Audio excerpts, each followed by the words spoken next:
Hi, I'm Courtney Kurlanska. I am a cultural anthropologist. I work in the same department as Scott and John Michael. And so I actually I teach in the program that they were talking about. And I'm here in beautiful Cuenca, Ecuador right now with 20 students. And so that is, from that presentation, I'm sure it became very clear that project-based learning is central to our curriculum at WPI, right? Our students are required to do a project their junior year, and that's what they were talking about. And then they're also required to do one their senior year. And then what I teach, what I'm going to talk about today, is the strategies that I use in an optional project or an optional course that students can take their freshman year, called the Great Problem Seminar, which is also project-based. This is a little trippy because at least on my end, it keeps moving. So I'm just going to go to the next slide, maybe. Yeah, okay. I'm going to keep talking about the previous topic before I get on to what mini projects are, but I needed to get away from that moving slide. Mental note in the future, don't do that. So the Great Problem Seminar is a project-based course for the first year students. It's around themes. So we have one called Shelter the World, which is what I'll talk about today. And when I co-teach with an architect, we have Heal the World, we have Reduce, Reuse, Recycle. And the idea behind these is that they are giving freshmen or first year students an opportunity to explore these open-ended problems in a complex way over 2 terms. So one of the things that John Michael and Scott mentioned was that with the projects that they do, they have a 7-week prep term and then a 7-week of travel term. So WPI is on a term schedule. And the really cool thing about these GPSs or these first year project classes are that they are 2 terms. So we actually get to know the students a little bit better over a full, what you guys would consider a semester, which may seem standard, but on a 7-week term system, it is amazing to have students for 14 weeks where you can watch them grow and develop over that term and really get into topics on a deeper level. So the class that I teach is called Shelter the World. And basically, I was paired with an architect, and we are addressing this idea of shelter, right? And we come at it from very different perspectives on the importance of shelter. So me as an anthropologist, I'm like, okay, we have to look at the cultural context. We have to look at the understanding. We have to look at the needs of the individuals. And he's like, okay, but we also need to learn about form and design and functionality and all these different things that you have to think about when you actually design a shelter, right? So the goal of the course is to bring together these multiple perspectives in a holistic way, right? And we've started using mini projects over the last couple years to help that cohesiveness emerge. So what are mini projects, right? So I imagine most of you are familiar with project-based learning and the concept behind that, right? And I need to make these boxes a little smaller so I can see my slides, right? So what this is similar to a project-based learning experience. It's just much smaller. It's bounded. It's not necessarily as open-ended as you might have with traditional project-based learning. Mini projects, they promote intrinsic motivation because even though they're somewhat restricted, students are still able to explore what interests them and kind of go in their own direction. You get a variety of skills involved. So there's usually writing, there's research, there's presentations, and you can kind of go with what you want based on the needs of your course. And overall, they're seen as creating a better learning experience because it's more holistic, it's more integrated, and it allows students to see connections between different things. To learn how to change slides on this program. There we go. So, why did I, or my partner and I, why did we start using mini projects? The first reason was actually COVID. We got put into a situation where we had to practice social distancing. We saw the students we split the class into 2 sections because even though the pandemic was going on, we were still encouraged for our first-year students to have in-person classes, but the classrooms weren't big enough to see all 40 students at once. So we had these like, different cohorts of students in the same class, and we'd meet with half of them on one day and half of them on the other day. And we started doing mini projects as a way of creating COVID bubbles so the students could still have some interpersonal interaction, despite the fact that they had to maintain social distancing. And this provided an opportunity for these first semester students to get to know some of their peers a little bit better by doing these mini projects as part of the course. So that was one reason. The other reason is that we found that students were really struggling to understand how the different elements of the course my co-teacher and I were teaching were related. Like, to us, it was obvious, right? I would give one assignment, they would do it, and he would give another assignment and they would do it. And for us, it made perfect sense, the connection or the relation between those 2 assignments. But the students would come out and be like, in their course evaluations, be like, there's just a lot of busy work. We don't understand how this is all related, right? So, I was talking to some of my colleagues who also teach in this program, and they introduced this concept of mini projects as a way of helping students see the relation and connectedness between the different concepts that we were trying to impress upon them. So when you think about it, we were trying to get them to move towards this integrative place, right? So instead of seeing these components as individual components or busy work, or like, why did we have to do that? I don't understand how these things relate. By bringing them into mini projects, you're helping them see those connections. You're making them more obvious in a lot of ways. And then you're getting them to reflect on how they connect. Right. And the other component of wanting to do mini projects is, as I said in the beginning, this is a 2-term course, right? So the first term, you kind of deliver content and get them set up for the second term is a large project that they do the whole second term, right? So by introducing mini projects in the first term, it allowed us to start to develop some of those teamwork skills, some of those communication skills, and some of those research skills in ways that weren't coming across when we were doing lots of smaller individual assignments. And so by creating the mini projects, it helped begin to form a basis for the skills that they would need when they were working on larger projects second term.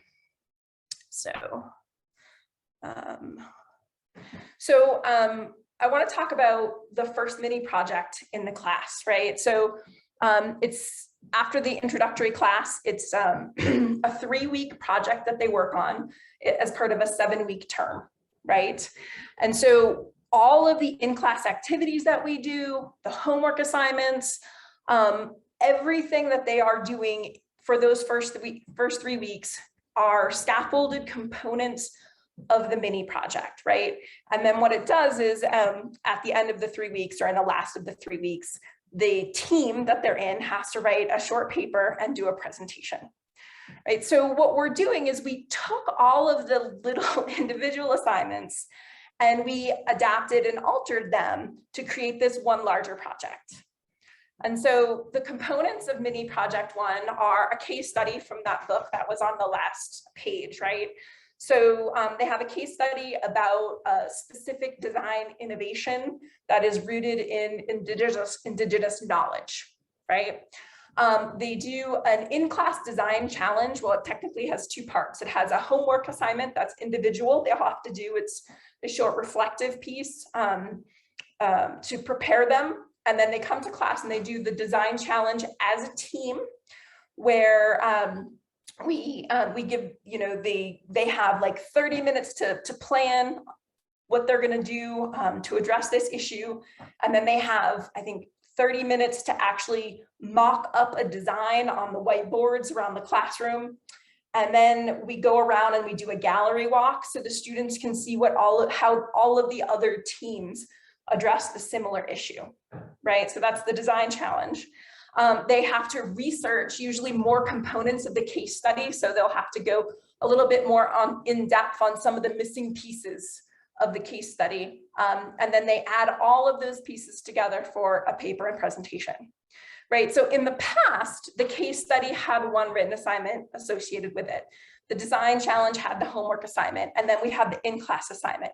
And then we had, a separate reading and writing assignment. So we removed like one thing. Instead, we figured out how to bring all of these things together into this mini project. So do students like this? I don't know that that's super important, but I think, there's a lot of value in understanding how students are processing the information and processing this kind of setup. So some students really enjoyed them, right? So a couple quotes, they liked them. They thought the mini projects were good. This long quote, I appreciate, right? It's a little thoughtful. I think the mini projects enhanced my learning the most because we were presented with case studies that had to do research on those. I feel like the time for those projects was more doable than the design challenges and this final proposal also. The mini projects presented us with a lot of information and required us to do a lot of research. So I learned a lot from those. So I consider that to be a positive feedback. And then the critiques of mini projects. I just liked how repetitive it felt that each mini project was the same structure with different groups and topics. So we only did 2. So we can think about maybe switching up the content of mini projects in the future if we can find a better way to create some more diversity in the class and in the way we're presenting work. And then the amount of time that we had for the final project in A term was not much at all. I would rather have spent less time on the mini projects and have had an extra week for this final. So this is a really interesting critique because they had about a week and a half or maybe 2 weeks at the end of A term to prepare what was supposed to be a proposal for the work in B term. And this is something that we have been struggling with recently, especially in the last couple of years. The students think that at the end of A term, when they've come up with their project proposal and idea, that they're done. And they're like, well, what are we going to do in B term? We already know the answer. We figured out what we're going to do for this final project. We did it. We put it in our proposal. So we're all set. They really struggle with the idea of the iterative process and that what they produced at the end of A term is an idea, but not necessarily what their final project is going to be. And so we've actually, for next year, we're going to switch our final project to be, or the final part of A term to be a concept paper. This is what we think we're going to do. These are the things we are going to explore in order to better understand that. And so we're rolling back a little bit of what we want them to have at the end of A term so they understand the fact that, yeah, you wrote a proposal, but that's not necessarily the be all end all of what's happening. All right, so let me stop sharing. And so, so that is this concept of mini projects and this idea. And so first, I guess, want to ask if you have used similar things in your classes or if you have any thoughts or feedbacks or ideas on it.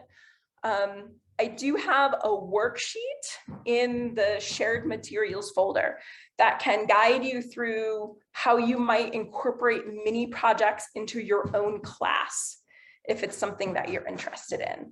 So I don't know, any thoughts or ideas?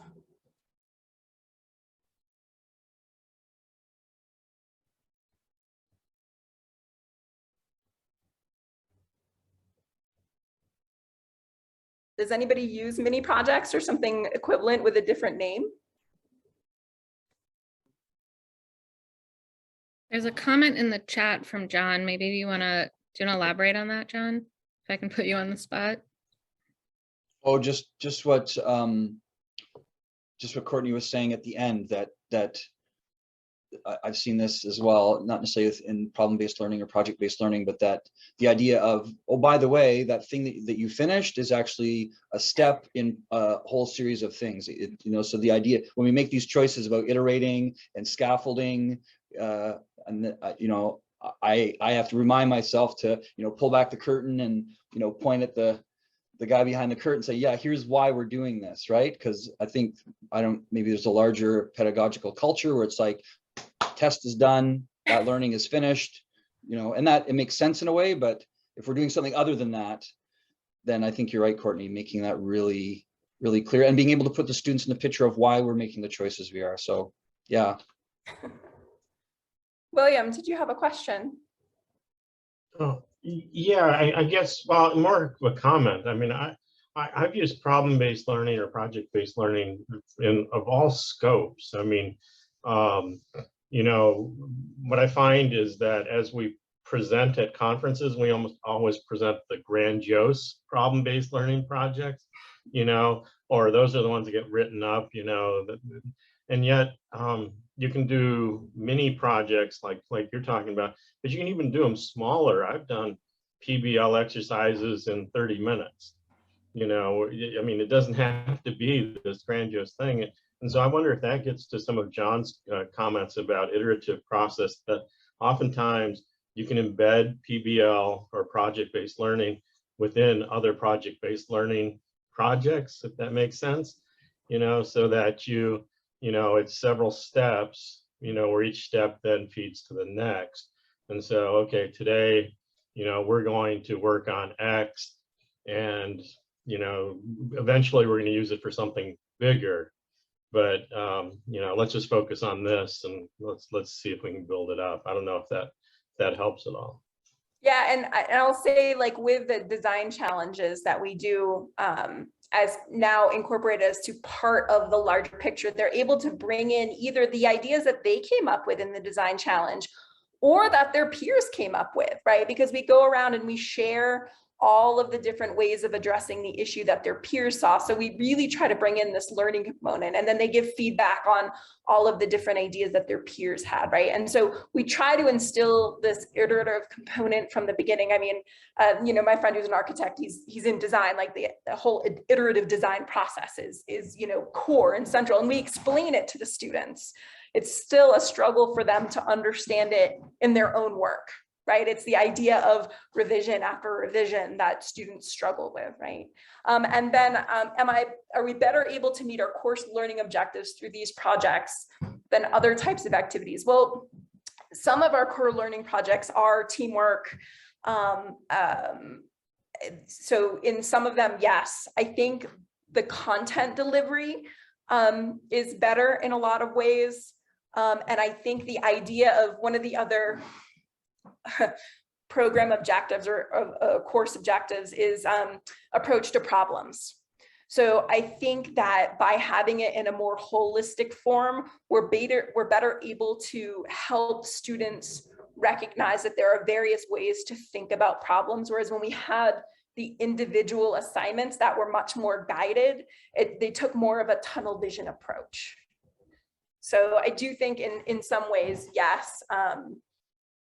So I think it probably depends on the content.